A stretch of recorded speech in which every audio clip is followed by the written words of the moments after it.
Ito po ang DTF machine ng DM Felix. Ito po ang printer head at capping. Ito naman po ang head clean.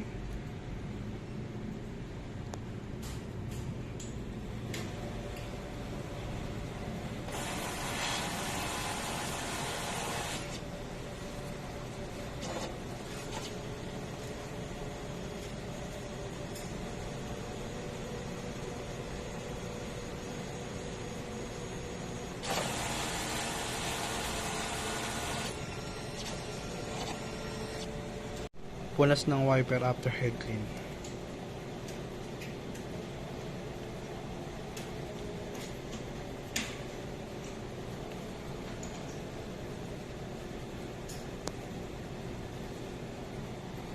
Ito naman po ang nozzle check.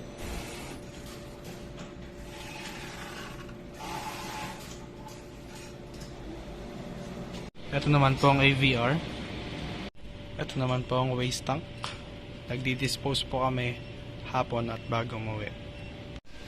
Andito naman po ang DTF film namin. Ito po ang powder, unused at used ink.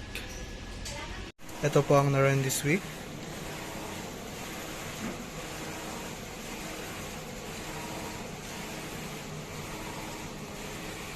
Ito po ang consumables namin. Ito po ang DTF film. Ito naman po ang CMYK, cyan, magenta, yellow, at black. Ito naman po ang sa white ink. Ito naman po ang sa powder. Ito naman po sa cleaning solution. Ito po ang printer daily checklist.